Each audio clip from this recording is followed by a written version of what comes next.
السلام علیکم dear friends, welcome to the channel جو کہ ہے ایپیسوڈک ناول سٹوریز۔ ناول کا نام ہے مج اعظم اور اس کو لکھا ہے منت شاہ نے، جس کی قسط نمبر ہے 22۔ مس نشرہ کبیر ملک، یہی پورا نام ہے آپ کا؟ سبحان نے اس کی طرف دیکھتے ہوئے زیر لب کہا تھا۔ جی سر۔ اس نے تینوں کی طرف دیکھتے ہوئے کہا، کیا کرتی ہیں آپ کی فیملی؟ سبحان پوری طرح انٹرسٹ لے رہا تھا اب۔ وہ سر، میری فیملی زمیندار ہے، ہم وڈیرے ہیں، ملک وڈیرہ فیملی۔ اس نے صاف جھوٹ بولا تھا۔ اسے نہیں پسند تھا کہ اس کے خاندان کو سیاسی طور پر جانے، اور پھر اس کی دھن اور پھر اس کی دھن اور دولت کو لے کر اس کے پیچھے دم ہلاتا پھرے۔ بچپن سے اس کے ساتھ یہی کچھ تو ہوا آ رہا تھا۔ پہلے لوگ اس سے بات کرنا بھی پسند نہیں کرتے تھے، اور جب پتہ چلتا تھا کہ ایک اسٹرانگ سیاسی فیملی سے اس کا تعلق ہے تو ہر کوئی اس کی چاپلوسی کرتا، جس سے اسے سخت نفرت تھی۔ اپنی الگ پہچان بنانے کے لیے ہی تو وہ ایک جرنلسٹ بن رہی تھی کہ لوگ اسے اس کی پہچان سے جانیں۔ یہی وجہ تھی کہ جب ڈیلٹن بھی اسے امیر ریاست کی شہزادی کہتا تو اسے غصہ آتا تھا۔ او اچھا، زمیندار، سبحان نے اس کی فائل کھولتے ہوئے کہا تھا۔ اس سے پہلے کہ وہ اس کی فائل سٹڈی کرتا، انٹرکام پر ہونے والی بیل نے تینوں کو اپنی طرف متوجہ کیا۔ یس، ان میں سے ایک نے کال ریسیو کی تھی۔ سبحان، آپ کو نیولڈ ڈاکٹر کے انٹرویو کے لیے جانا ہوگا ارجنٹلی، اس کے کالیگ نے اسے اطلاع دی تھی۔ اوکے، وہ فائل چھوڑ کر اٹھا تھا جانے کے لیے۔ وش یو بیسٹ آف لک مس نشرہ، سبحان اس کی طرف دیکھتے مسکرا کر کہتے باہر چلا گیا تھا، اور نشرہ نے سکون کا سانس لیا تھا۔ وہ پتہ نہیں اس کے سامنے نروس ہو رہی تھی، اتنا کانفیڈنٹ ہونے کے باوجود بھی۔ تقریباً 15 منٹ اس کا انٹرویو چلا تھا۔ ہر طریقے سے وہ ان دونوں کو مطمئن کر کے انٹرویو ہال سے باہر نکلی تھی۔ سامنے وہ دونوں بے صبری سے ٹہلتے ہوئے اس کا انتظار کر رہے تھے۔ کیا ہوا؟ کیا کہا؟ بینز نے اس کے پاس رکتے ہوئے کہا تھا۔ بولو بھی کچھ۔ اب کہ ڈیلٹن نے اس کی خاموشی پر پوچھا، یار میں نے اپنا بیسٹ دیا ہے، بٹ وہ کہہ رہے ہیں کہ کل تک کال کر کے بتا دیں گے، اس نے رونی سی شکل بناتے ہوئے کہا تھا۔ تو ضروری تو نہیں وہ انکار کریں؟ بینز نے لمبی سانس کھینچتے کہا تھا۔ اور اگر انکار ہو گیا تو میرا تو سپنا ٹوٹ جائے گا۔ ہائے میرے خواب، ورلڈ بیسٹ جرنلسٹ بننے کی۔ اس نے دل پر ہاتھ رکھ کر دہائی دی تھی۔ او نوٹنکی، بس کر دے، جیسے ہم تجھے جانتے نہیں۔ نشرہ کبیر ملک ہوں اور کسی میدان میں پیچھے رہ جائیں، ناممکن۔ ڈیلٹن اس کے سر پر چپت لگاتے کہا تھا۔ چلو اب ٹریٹ دو، اس نے اس کی بازو پکڑ کر گھسیٹتے ہوئے کہا۔ او ہیلو، کس بات کی ٹریٹ؟ میں کون سا ناسا میں انٹرویو دے کر آئی ہوں؟ اس نے ہاتھ چھڑوایا تھا۔ بیٹا سب سمجھتا ہوں، یہ جو ٹریٹ سے بچنے کے لیے جو پچھلے 5 سیکنڈ سے نوٹنکی کر رہی ہو نا، اگر ٹریٹ نہ دی تو یاد رکھنا تیرا ناسا بنا دوں گا۔ چلو اب شرافت سے، ڈیلٹن نے اسے گھورتے ہوئے کہا تھا۔ او ریلی؟ اسے ساتھ چلتے سے گھورا تھا۔ جی ریلی، اب چلو اور کچھ کھلا دو، آدھے گھنٹے سے چل کر اب مجھے تو خود بھوک سے چکر آ رہے ہیں۔ مینز نے بھی اس کے ساتھ گھوری سے نوازا تھا۔ چلو جی، یک نہ شد دو شد، اس نے گاڑی میں بیٹھتے ہوئے کہا تھا۔ ریسٹورنٹ میں میری مرضی کا ہوگا، بینز نے بھی گاڑی میں بیٹھتے ہوئے کہا تھا۔ جی نہیں، میری مرضی کا، ڈیلٹن نے گاڑی سٹارٹ کرتے ہوئے کہا۔ تو پھر ٹھیک ہے، پہلے اس کی مرضی کے ریسٹورنٹ سے کچھ کھا لیتے ہیں، پھر میری مرضی کے، بینز نے کندھے اچکاتے ہوئے کہا تھا۔ کیوں بھائی، خیر ہے؟ میں کہ یہاں کی وزیر اعظم لگ گئی ہوں، یا ڈونلڈ ٹرمپ نے اپنی کرسی مجھے دان کر دی ہے؟ تم لوگوں کے باپ کا پیسہ ہے نا، زیادہ نہ فری ہونے کی ضرورت نہیں، چپ چاپ گھر چلو، وہاں آرڈر کرتے ہیں کچھ، اس نے غصے سے گھورتے ہوئے کہا تھا۔ کہاں لے کر جانا ہے اتنا پیسہ تم نشو؟ ڈیلٹن کو تو صدمہ ہی لگ گیا تھا۔ قبر میں، اب جلدی کرو، گھر چلو ورنہ ٹریٹ سے بھی جاؤں گے، اس نے ہنستے ہوئے کہا تھا۔ کنجوس، چپکلی، دونوں نے یک زبان کہا تھا۔ شکریہ آپ کی دوست، کافی ٹھیک ہے، اتنی سی بےعزتی سے نہ مجھے کوئی فرق پڑتا ہے بلکہ نہ پڑنے والا ہے، اس نے بتیسی نکالتے ہوئے دونوں کو اور تپایا۔ ہاں ٹھیک ہے، میں آ جاؤں گی ملنے، عمل نے سرگوشی نما انداز میں فون پر بات کرتے ہوئے کہا تھا۔ مگر تم نکلو گی کس بہانے گھر سے؟ سنان نے پوچھا تھا۔ وہ تم مجھ پر چھوڑ دو، اذہان بھائی کی شادی کی تیاریاں چل رہی ہیں، گھر پر تو میں شاپنگ کے بہانے آ جاؤں گی، پھر مل کر پلان کر لیں گے، اس نے پھر سے سرگوشی نما انداز میں کہا تھا۔ تو ٹھیک ہے، ڈن، پھر کل ملتے ہیں۔ شادی کب ہے ویسے؟ سنان نے پوچھا۔ پرسوں ہیں، بارات کل، مہندی ہے، تو اتنے رش میں کسی کو کچھ یاد کب ہونا ہے؟ اس نے خوش ہوتے ہوئے کہا۔ بالکل ٹھیک، پھر ہم کل ایسا کریں گے کہ پلان بنائیں گے اور پرسوں ہم اس پر عمل کریں گے، سنان نے اپنا لائحہ عمل بتایا تھا اسے۔ پرفیکٹ، پھر ملتے ہیں کل۔ وہ تو اس سے ملنے کے چکر میں ہی ایکسائٹڈ ہو رہی تھی۔ عمل ایک بات پوچھوں؟ سنان نے منرم سے لہجے میں کہا تھا۔ تمہارے اور ریحان کے درمیان کچھ ایسا ویسا؟ اس نے درمیان میں بات چھوڑ دی تھی۔ تم نے ایسا سوچ بھی کیسے لیا کہ تمہاری امانت میں یا محبت میں کسی کو خیانت کرنے دوں گی میں؟ میری محبت تمہاری امانت ہے سنان، اور یہ ہمیشہ تمہاری رہے گی، اس نے اسے یقین دلاتے ہوئے کہا تھا۔ امل آئی لو یو، تم سوچ بھی نہیں سکتی تم نے میرے دل سے کتنا بڑا بوجھ ہلکا کر دیا، سنان نے مکاری سے کہا تھا۔ اوکے پھر کل ملتے ہیں، جگہ اور ٹائم میں تمہیں میسج کر دوں گی، بائے۔ اس نے کال کاٹی تھی اور پیچھے مڑ کر دیکھا جہاں حیات ملک کھڑے تھے۔ آپ کب آئے؟ اس کا ان کی شکل دیکھ کر سانس سوکھا تھا۔ میں تو ابھی آیا، لان کی طرف ایک ضروری کال کرنی تھی، تمہیں تمہاری بڑی ماما بلا رہی ہیں، انہوں نے خود کو موبائل پر بزی کرتے کہا تھا اور نمبر ملا کر فون کان کے ساتھ لگایا تھا۔ نہیں، انہوں نے کچھ نہیں سنا ہوگا، ان کو اپنے غرور سے فرصت ملے تو نا۔ امل نے دل میں سوچتے ہوئے بڑی ماما کے کمرے کی راہ لی۔ انہوں نے کان سے موبائل ہٹا کر اندر جاتی امل کو غور سے دیکھا تھا اور پھر ایک فلک شگاف کہہ ہوا کے گرد سپرد کیا۔ مزہ آنے والا ہے، بہت زیادہ مزہ آنے والا ہے کل، آئی ایم سپر ایکسائٹڈ، میرے بھتیجے کو ٹریپ تو کر لیا تم نے، اب اپنی عزت کی خیر منانا۔ وہ پھر سے ہنسنے لگے تھے۔ زارا ہم یہاں کیوں آئے ہیں؟ علیحا نے اس کے بازو پر سر رکھتے اس کے ساتھ لیٹتے ہوئے کہا تھا۔ کیا مطلب کیوں ہے؟ تمہارے علاج کے سلسلے میں؟ زارا نے اس کے بالوں میں انگلیاں چلاتے ہوئے کہا تھا۔ مگر میرا تو جیسے پہلے علاج چل رہا تھا ویسا ہی اب بھی چل رہا ہے، یہ سب تو ہم لاہور میں بھی رہ کر کروا سکتے تھے۔ اس نے چھت کو گھورتے ہوئے کہا۔ نہیں، واٹر میلن وہاں کی میڈیسنز علاج جہاں کے علاج میں بہت فرق ہے۔ وہ بھی اب چھت کو گھور رہی تھی۔ کبھی کبھی ایسے حالات کیوں ہو جاتے ہیں کہ ہمیں اپنوں سے بھی باتیں چھپانی پڑتی ہیں۔ وہ بالکل الگ ٹریک پر لے آئی تھی بات کو۔ ایسا تو کوئی نہیں کرتا، زارا نے اس کی بات کی نفی کی تھی۔ تمہیں پتہ ہے زارا، بات چھپانے کے ساتھ ساتھ جھوٹ بولتے ہوئے بھی لوگ اس بات کو چھپاتے ہیں، اس لیے اس نے اس کی بات کو خاطر میں ہی نہیں لایا تھا۔ تمہارا دماغ سیٹ ہے، کیا بولتی جا رہی ہو؟ اس نے اس کا رخ کرتے ہوئے کہا تھا۔ مجھے امل بہت یاد آ رہی ہے، اپنا گھر بہت یاد آ رہا ہے، وہاں پاپا ہر روز میرے خواب میں آتے تھے، اور اب بھی چھت کو گھورتے ہوئے کہہ رہی تھی۔ کوئی بات ہے علیحا جو تمہیں پریشان کر رہی ہے تو مجھے بتاؤ۔ وہ اب اٹھ کر بیٹھ گئی تھی۔ اسے علیحا کی بات سن کر کچھ ہوا تھا۔ یہی بات اگر میں تمہیں سے کہوں کہ کوئی بات ہے زارا جو تمہیں پریشان کر رہی ہے، اس نے لیٹے لیٹے ہی کہا تھا، اور میں کہوں گی ایسی کوئی بات نہیں ہے، تم جانتی ہو، اس نے اب کی بار مسکراتے ہوئے کہا تھا۔ تو ٹھیک ہے، میں بھی یہی کہتی ہوں کہ ایسی کوئی بات نہیں ہے، علیحا نے رخ موڑتے ہوئے کہا تھا۔ میں تمہاری عمل سے بات کروا دوں؟ اس نے اس کا رخ اپنی طرف موڑتے ہوئے کہا تھا۔ مجھے بتاؤ تم کس سے بات کرنا چاہتی ہو، میں تمہاری اس سے بات کروا دیتی ہوں۔ اس بار اس نے زارا کی آنکھوں میں آنکھیں ڈالتے ہوئے کہا تھا۔ کسی سے نہیں، اس نے لڑکھڑاتے لہجے میں علیحا کی طرف دیکھتے ہوئے کہا تھا، جبکہ دل نے شدت سے اذہان سے بات کی خواہش کی تھی۔ آنسو؟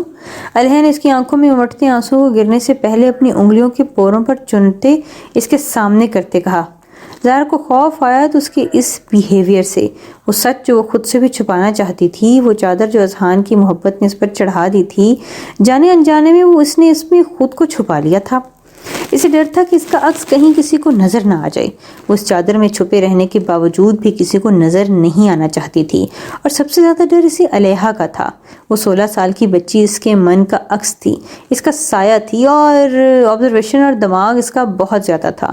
منٹوں میں بات کی تہہ تک پہنچنا اس کے بائیں ہاتھ کا کام تھا۔ اوہ، یہ اب تم مجھے ایسی عجیب باتیں کر کے پریشان کرو گی تو مجھے ٹینشن تو ہوگی نا، اس نے اپنی ہتھیلی سے اپنے آنسو صاف کرتے کہا تھا۔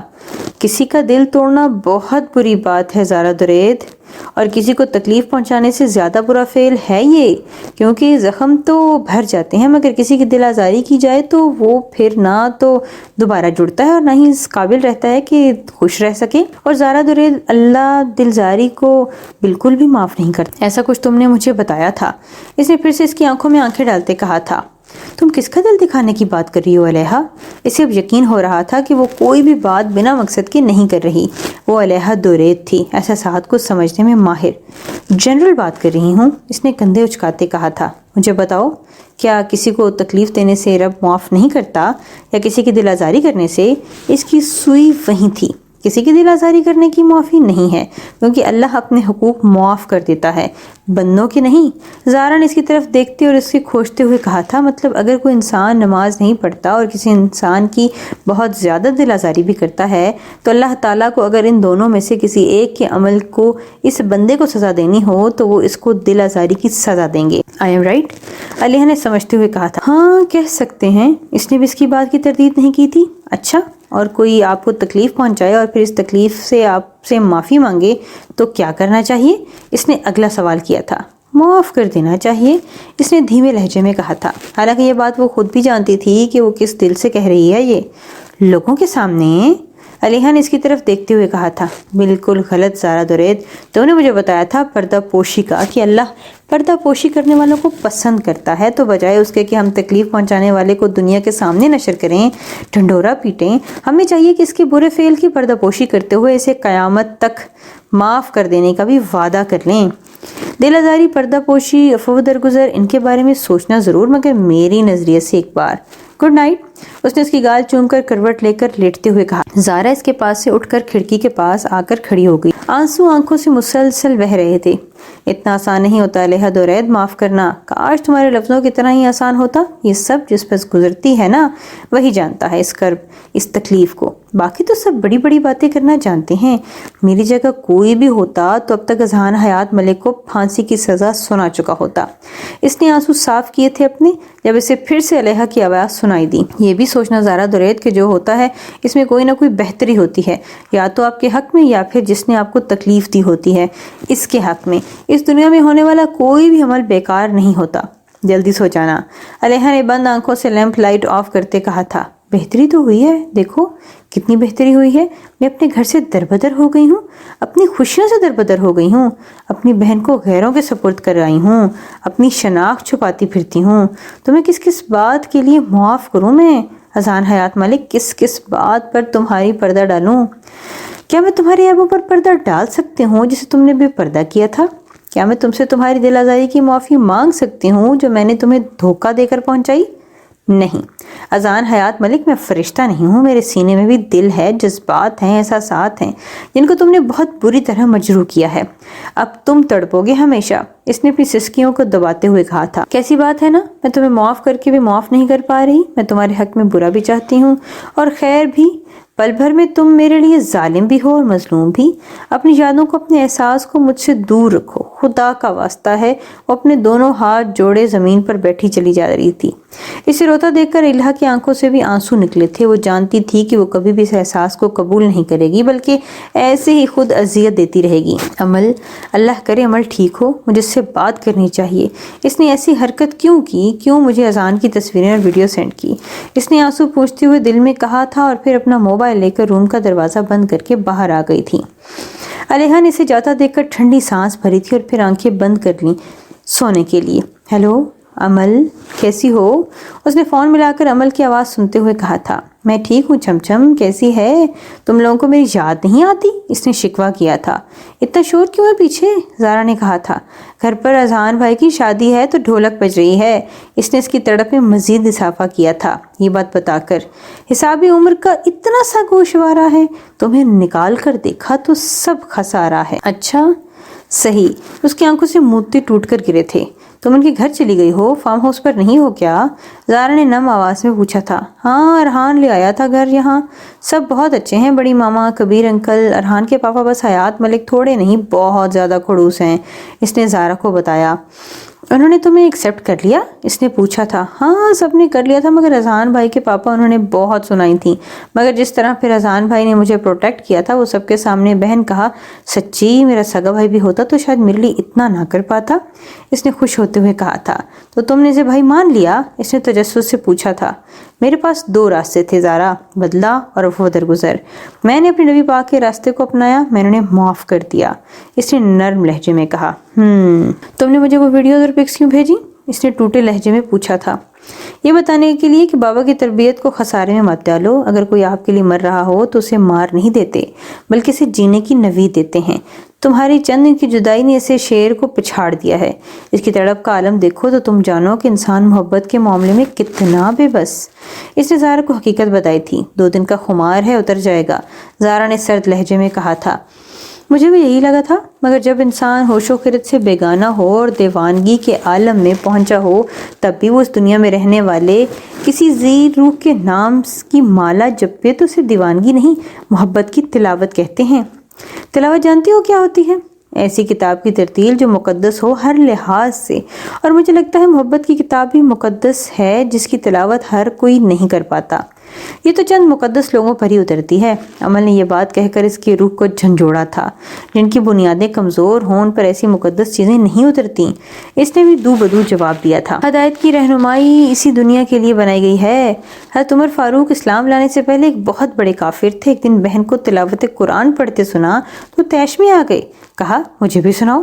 بہن نے جب سنائے تو دل پر پڑی گمراہی کے گرد چھٹ گئی، ہدایت نصیب ہوئی۔ نبی پاک کی خدمت میں حاضر ہوئے اور کلمہ طیبہ کا ورد کرتے عالم اسلام کی ایسی طاقت بنے کہ پھر صدیوں تک ان کی ہدایت ہمارے لیے مثالی نمونہ بنے۔ وہ صحابہ رسول تھے۔ اذہان عام انسان کے اس ہدایت کی طرح 1% بھی ہدایت نہیں اس کو مل سکتی۔ ان کے دل میں بھی محبت رب نے ڈالی، ہدایت ڈالی، تو اس کے دل میں بھی ہدایت اور محبت رب نہیں ڈال سکتے کیا؟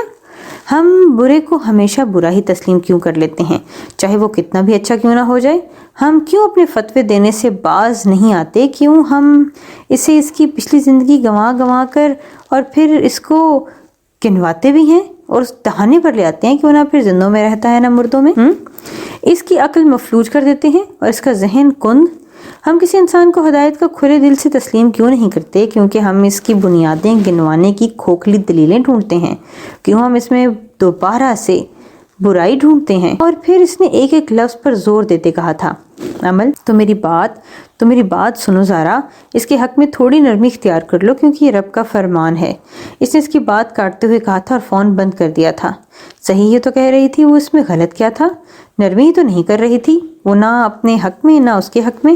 کیا پتہ رب کو اس کی کون سی ادا پسند آ گئی ہو اور اس نے اسے ہدایت دی، رہنمائی سے نوازا، اس کے حق میں نرم ہوا۔ سورہ کہف کی 19ویں آیت کا ایک لفظ ہے جس کا مطلب ہے یہ تھوڑا بڑا کر کے لکھا ہوتا ہے کیونکہ یہاں قرآن پاک کے درمیان آ جاتا ہے۔ کہتے ہیں یہ لفظ پورے قرآن کا حصہ ہے اور اس کا ترجمہ ہے نرمی سے بات کرنا۔ جب اللہ نے موسیٰ علیہ السلام کو فرعون کے پاس بھیجا تو بھی یہی کہا کہ تم اس سے نرمی سے بات کرنا، شاید وہ مان جائے۔ کون مان جائے؟ وہ انسان جس سے زیادہ متکبر اور گھمنڈ والا شخص دنیا میں اور کوئی نہیں آیا۔ زندگی کتنی بدل جائے اگر ہم اس بات کو مان جائیں کہ نرمی سے بات کرنے کا مطلب بے وقوفی اور کمزوری نہیں بلکہ عاجزی اور اعلیٰ ظرفی ہے۔ کاش زارا درید بھی اس کے حق میں نرم پڑ جائے، کاش وہ بھی اس کے عیبوں کی پردہ پوشی کرتی، اس کی ہدایت کی ڈور کو اسے مضبوطی سے تھامنے میں مدد کرے۔ مگر ہم انسان، ہماری انا اور بدلے کی برج اتنے اونچے ہیں جو نہ جھکتے ہیں نہ گرتے ہیں، بڑی عالی شان جگہ بنائے ایسے کھڑے ہوتے ہیں جیسے حاکم سلطان کی سلطنت کی طرف لوٹنا ہی نہیں، اس کے دربار میں حاضر ہونا ہے۔ وہ 2 دن سے گھر نہیں گیا تھا، یہیں درگاہ پر پڑا ہوا تھا۔ نماز اس نے سیکھ لی تھی، اب بس نماز پڑھتا اور ان جگہوں پر بیٹھتا جہاں جہاں زارا اس کے ساتھ بیٹھی تھی، گھومی تھی، پھری تھی۔ حق نواز اس کے ساتھ ہی تھا مگر مراد فارم ہاؤس واپس چلا گیا تھا۔ ارحان کی کال آئی تھی تو حق نواز کو یہ کہہ دیتا تھا کہ اس سے کہو کہ کچھ دن میں اکیلے رہنا چاہتا ہوں، کسی سے بات نہیں کرنا چاہتا، اس لیے گھر سنبھال لے۔ اب وہ اثر پڑھ کر درگاہ کی پچھلی سیڑھیوں پر بیٹھا تھا کہ خوشبو کا جھونکا نتنوں سے ہو کر گزرا تھا، وہی خوشبو جو مخصوص تھی، اس کی زارا کی خوشبو۔ تو آ گئی تم؟ اسے بھی لے آتی اس کی خوشبو کی طرح۔ ساتھ مجھ پر ترس نہیں آتا تمہیں جو مجھے ایسا تڑپا کر مار رہی ہو؟ اس نے اس ہوا کو کوسنے کے انداز میں بولا تھا۔ کچھ کھا لیتے تو بہتر ہوتا۔ حاکم بابا کو پتا تھا کہ وہ کہاں ہوگا تو درگاہ کی پچھلی سیڑھیوں کی طرف سے آتے ہوئے اسے کہہ رہے تھے، آپ کے کہنے پر صبح کا ناشتہ بھی کیا تھا اور دوا بھی لی تھی، اب آپ ایک ہی بات کیوں کرتے ہیں بار بار؟ اس نے بیزاری سے کہا تھا۔ اچھا ٹھیک ہے، یہ بتاؤ کسی سے راز و نیاز ہو رہے ہیں؟ وہ اس کا دھیان بھٹکانا چاہتے تھے۔ نمازیں ادا کرنے سے یہ ہوا تھا کہ اس کے دل کو سکون آ گیا تھا، ٹھہر گیا تھا، مگر جستجو اور تڑپ کم نہیں ہوئی تھی۔ سلگتے شعلے ٹھنڈے ہوئے تھے، بجھے نہیں تھے۔ یہ دیکھیں بابا، یہ جو ہوا ہے نا، بڑا تڑپاتی ہے، اس کی خوشبو لاتی ہے پر اسے نہیں، اس نے تھکتے انداز میں کہا تھا۔ پہلے کبھی خوشبو آئی تھی اس کے بچھڑنے کے بعد؟ انہوں نے جانے کیوں پوچھا تھا جبکہ جواب تو وہ جانتے تھے۔ نہیں، اسے نفی میں سر ہلاتے کہا تھا۔ یہ پتا ہے کس لیے ہوا؟ کیونکہ تم نے بندگی شروع کی ہے رب کی، اس کے آگے اب جھکنے لگے ہو، اس لیے اب جب تمہیں خوشبو میسر آئے گی تو وہ بھی مل جائے گی۔ یقین کامل رکھو اور خوشی خضوع سے نماز ادا کرو۔ انہوں نے مسکراتے ہوئے کہا تھا۔ ہاں نا، اس کے لیے ہی تو میں نے نماز سیکھی ہے کہ اگر نماز غلط پڑھوں گا تو اللہ تعالیٰ میری دعا ریجیکٹ کر دیں گے، اس لیے میں نے پورے دل سے نماز پڑھی اور دعا مانگی کہ میری دعا ریجیکٹ نہ ہو۔ اس نے پھر سے تھکے لہجے میں کہا تھا۔ حاکم بابا اس کی بات سن کر مسکرا دیے تھے۔ پھر چلو اسی بہانے سے صحیح حاضری تو دی، اسی نے، اور کیا پتہ رب کو اس کی اتنی مشقت پسند آ جائے۔ باقی رہی بات اس کی منزل کی، تو ابھی تو ابتدا تھی، بڑا کٹھن سفر طے کرنا تھا اس نے، 2 دن میں کایا نہیں پلٹتی۔ آپ ہنس رہے ہیں، اس کا مطلب میری نماز ریجیکٹ ہو جائے گی؟ اس نے حاکم بابا کی طرف ناسمجھی سے دیکھتے ہوئے کہا تھا۔ ارے میرے بچے، میں کون ہوتا ہوں یہ کہنے والا نماز قبول ہوگی یا نہیں؟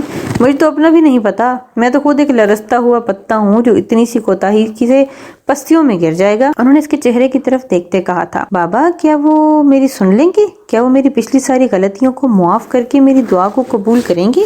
کیا وہ مجھے زارا کو سونپ دیں گے؟ میں جانتا ہوں میں بہت گناہ گار ہوں، خطا کار ہوں، سیاہ کار ہوں، مگر اگر وہ مجھے زارا دے دیں گے تو میں سب کچھ چھوڑ چھاڑ دوں گا، میں ویسا بن جاؤں گا جیسا وہ چاہتے ہیں۔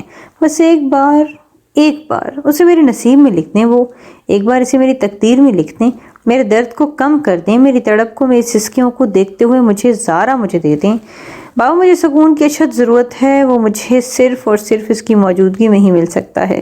اس بے قرار دل کو قرار اس کی وجہ سے ہی آ سکتا ہے، اس نے اپنے دل پر ہاتھ رکھتے ہوئے کہا تھا، جبکہ آنسو پھر سے اس کی آنکھوں سے بہنے لگے تھے۔ انہوں نے ہاتھ بڑھا کر اس کے آنسو صاف کیے تھے۔ بابا میں جب اس کا نام لیتا ہوں نا تو سانس سینے میں اٹک جاتا ہے، پھر ایسے لگتا ہے کہ سینہ بھاری ہونے لگا ہے، دل بے لگام گھوڑے کی طرح دھڑکنے لگا ہے اور سانس لینا بھول جاتا ہوں۔ مجھے نہیں پتا یہ محبت ہے یا عشق، مگر جو بھی ہے جان لیوا ہے جس نے میری رگوں میں سے خون نچوڑ لیا ہے۔ مجھ میں تو بس کچھ رہا ہی نہیں۔ اس نے آنسوؤں کو بہنے دیا تھا، وہ بند نہیں باندھ سکتا تھا، بند باندھتا تو پھر یہ درد اس کے اندر ہی اندر ایک ناسور بن جاتا۔ میرے بچے، وہ کیوں نہیں سنے گا تیری تڑپ کو؟ وہ تو 70 ماؤں سے زیادہ پیار کرتا ہے اپنے بندے سے، وہ تجھے کیسے درد میں دیکھ سکے گا؟ وہ جس کا نام ہی الخبیر ہے، یعنی خبر رکھنے والا، پھر وہ کیسے تمہاری سسکیوں سے بے خبر ہو سکتا ہے؟ وہ جس کا نام ہی الودود ہے، محبت کرنے والا، پھر وہ کیسے اس محبت کو جو تمہیں اس سے ہے ہی نہیں بلکہ جنون ہے، وہ جس کا نام ہی الوکیل ہے، کام کرنے والا، وہ کیسے تمہاری کہانی کو ادھورا کر سکتا ہے؟ وہ جس کا نام ہے المتین، یعنی طاقت والا، پھر وہ تمہیں کیسے کمزور ہونے دے سکتا ہے؟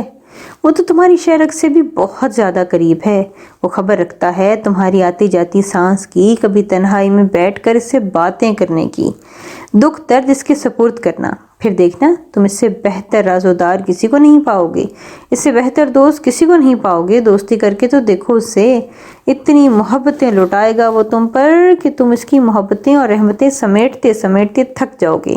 پھر تم کبھی کسی کے معاملے میں خود کو کمزور نہیں پاؤ گے، وہ تمہاری طاقت بنے گا، تمہاری اس ادھوری کہانی کو خود مکمل کرے گا۔ اتنی محبتیں لوٹائے گا وہ تم پر کہ تم اس کی محبتیں اور رحمتیں سمیٹتے سمیٹتے تھک جاؤ گے۔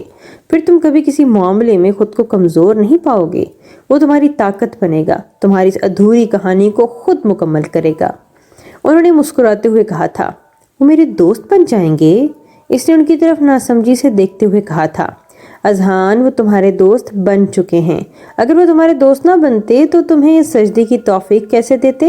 وہ جسے اپنا محبوب چن لیتا ہے پھر وہ اسے سجدے کی توفیق بخش دیتا ہے۔ انہوں نے منڈیر پر اڑتے کبوتر کو دیکھتے کہا تھا، مطلب جتنے بھی لوگ نماز پڑھتے ہیں، سجدہ کرتے ہیں، وہ سب اللہ کے دوست ہیں؟ اس نے بھی ان کی نظروں کے تعاقب میں کبوتروں کو خلاؤں میں اڑتا دیکھ کر پوچھا تھا۔ بالکل، وہ سب اللہ کے دوست ہیں، اور تمہیں پتہ ہے اللہ کا دوست تو پھر خاص بندہ ہی ہوتا ہے، اور اس کا بھی بہت ہی آسان طریقہ ہے۔ انہوں نے اب اس کی آنکھوں میں دیکھا تھا جہاں عجیب سی چمک تھی۔ مجھے بتائیں حاکم بابا، کیسے بنتے ہیں خاص دوست؟ اگر اللہ میرے خاص دوست بن گئے تو مجھے زہرا اور جلدی مل جائے گی، اس نے بےتابی سے پوچھا۔ آدھی رات اللہ سے باتیں کرنے، اس کا قرب حاصل کرنے اور اس کے بے حد قریب ہونے کا آسان طریقہ ہے۔ وقت تہجد جب سب میٹھی نیند سو رہے ہوتے ہیں، تب اس ٹائم اللہ کے خاص دوست جاگ رہے ہوتے ہیں، جو رو رو کر اس سے اپنی باتیں منواتے ہیں، اس سے باتیں کرتے ہیں، اس کا قرب حاصل کرتے ہیں۔ یہ وہ وقت ہوتا ہے جب بندہ رب کے بے حد قریب ہوتا ہے، قبولیت کا وقت ہوتا ہے، اور یہ رب اپنے بندے کی ساری فرمائشیں بڑے غور سے سنتا ہے اور ان پر کن کی مہر لگا دیتا ہے، کیونکہ ایک تہجد ہی وہ لاڈلی عبادت ہے جو اللہ سے ساری باتیں منوا لیتی ہے۔ انہوں نے اس کے سر پر پیار سے ہاتھ پھیرتے ہوئے کہا تھا۔ اس نے بڑے غور سے سامنے بیٹھی اس شفیق ہستی کو دیکھا تھا جن کا چہرہ چاندنی کی طرح چمک رہا تھا، سفید داڑھی، ماتھے پر محراب، آنکھیں، اور پھر ان میں پر اسراریت اور سینہ رازوں کا سمندر لہجے بے حد شیریں۔ زہرا ٹھیک کہتی تھی، آپ پر واقعی رب کا خاص کرم ہے۔ میرے لیے دعا کرنا کہ وہ مجھے اپنا بیسٹ فرینڈ بنا لے۔ اس نے ان کا ہاتھ اپنے ہاتھ میں لیتے ہوئے کہا تھا۔ انشاءاللہ، انہوں نے اس کے ہاتھ کو تھپکتے ہوئے کہا تھا۔ اذان بھائی؟ اسے اپنے عقب سے ارحان کی آواز سنائی دی تھی۔ دونوں نے ایک ساتھ پیچھے مڑ کر دیکھا تھا۔ مجھے درگاہ میں کچھ کام ہے، میں وہ کر لوں، حاکم بابا نے پاس سے اٹھتے ہوئے کہا تھا۔ بھائی یہ کیا حالت بنا لی ہے؟ پچھلے 2 دن سے آپ کی نانا برداشت کر رہا ہوں، اب بس بہت ہو گیا، گھر چلیں۔ اس نے اذان کی حالت دیکھتے ہوئے کہا تھا۔ بڑی ہوئی شیو آنکھوں کے نیچے ہلکے، وہ بھی کالے، پیلی رنگت، بکھرے بال، میلے کپڑے، وہ کہیں سے بھی اذان حیات ملک نہیں لگ رہا تھا۔ یہاں سکون ہے ارحان، گھر جا کر بے سکون ہو جاؤں گا، اس نے آسمان کو دیکھتے ہوئے کہا تھا۔ اذان بھائی، بڑے پاپا خود آنا چاہ رہے تھے مگر میں نے منع کر دیا۔ آج آپ کی مہندی ہے اور کل بارات، مجھے سختی سے آرڈرز ہیں کہ میں آپ کو ساتھ لے کر ہی آؤں، اس نے اذان کی طرف دیکھتے ہوئے کہا تھا، جس کا چہرہ یہ سب سن کر لٹھے کی طرح سفید پڑ گیا، ہاتھ کپ کپ آئے تھے۔ مگر میں نہیں چاہتا آپ یہ زبردستی کے رشتے کو اپنائیں، میں یہ سپورٹ اور کیا کروں میں آپ کو، لیکن دیکھو تو یہ پاسپورٹ اور ٹکٹ لایا ہوں، آپ نشرہ کے پاس چلے جائیں، فی الحال یہی بہتر رہے گا، اس نے اسے اٹھاتے ہوئے کہا تھا، اور وہ اس کی بات سن کر بے حس و حرکت اس کے ساتھ اٹھا تھا اور وہ اسے لے کر باہر کی طرف بڑھا تھا۔ اذان کو اس وقت یاد آیا تو بس وعدہ وہ جو اپنے باپ سے کر کے آیا تھا، اس لڑکی کی خوشیوں کو جسے اس نے بہن بنایا تھا۔